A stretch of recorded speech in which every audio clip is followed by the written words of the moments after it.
Welcome back to another YouTube video. In this one, I'm going to talk to you about my favorite new camera lens, and I think this is something that can help all of us level up our game.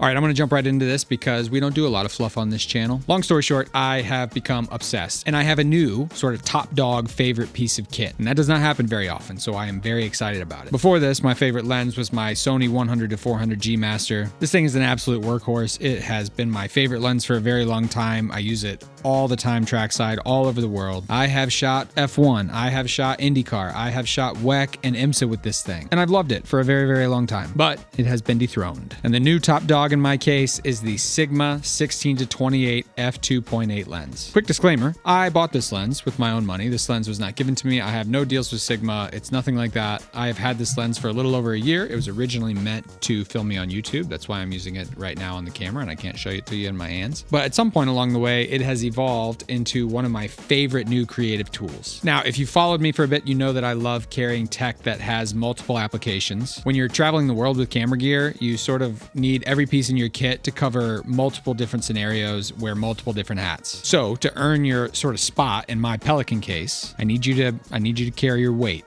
You know what I'm saying? And this thing does that and more. Obviously it's very small, but nonetheless it packs a big punch. Real quick, if you like this video or you like me sort of showing you new pieces that I love and new things that I think can help you in your filmmaking journey, like the video. And if you don't, maybe watch it again just to make sure. Now, up to this point in my filmmaking career, I've always been a simple 24-70 guy, right? I sort of feel like that is the sort of meat and potatoes analogy of the filmmaking world. It's the low end of the basic trinity of lenses. It's not the most interesting, but it got the job done. But the first time I mounted the 16-28, I was absolutely blown away. Even for something as simple as static shots at the track, I'm able to show so much more of the environment and the atmosphere. An absolute cheat code in making your shots look more cinematic, which is something I'm generally not good at, and this lens makes it super, super easy. For panning shots, I'm getting so many more layers. I'm getting foreground, I'm getting ground right in front of me, I'm getting sky. And those things notwithstanding, it makes the cars look like they're going so fast. I also think it's easier, and I think I have a higher success rate with my panning shots with this lens. For all these shots that you're seeing right now, I'm not even looking at the camera monitor. I'm simply holding the camera, pointing it at the car as it zooms by, and I'm wide enough that I know I have the entire car in frame. I'm also starting to train my mind to think more about the composition because now I can see everything from the ground all the way up to the sky. And all of the on-track stuff aside, this thing is an absolute monster in the pit lane. You go wide and slow in the pits and it is like cheating. Now, if you get lucky enough to be there at sunset or maybe it's a little bit foggy outside, these shots are unbelievable. And if those couple things aren't enough, this lens is also helping me think more creative. I'm doing super weird pans and angles that I never would have thought of with just a basic 24-70.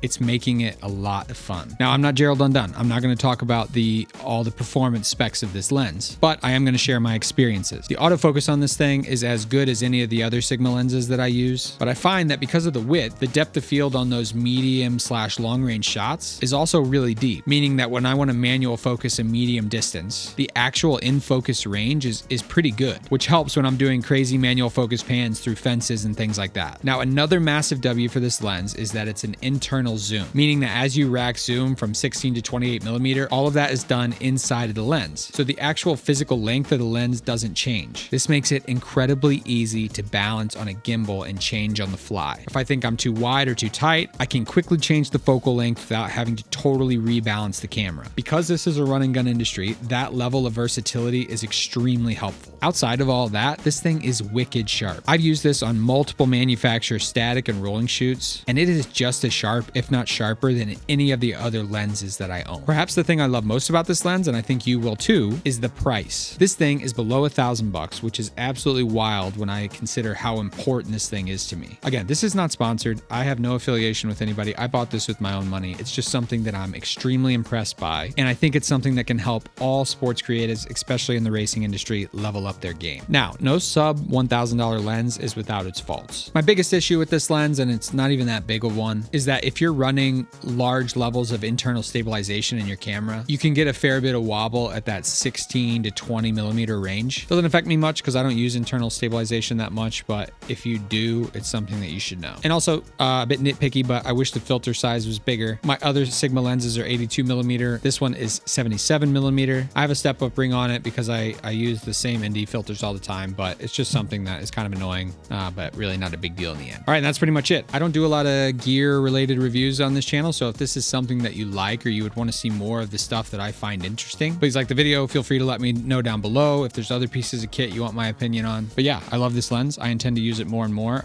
Again, I'm having a lot of fun using it. I think it's helping me be more creative, and there's not a lot of pieces in my kit, in my Pelican case, that I can say that for. Plenty of videos in the pipeline for us, and then I have some exciting new opportunities coming in April, which will involve you guys as well. If you want to see more content like this, hit that subscribe button, and until then, we will see you in the next one.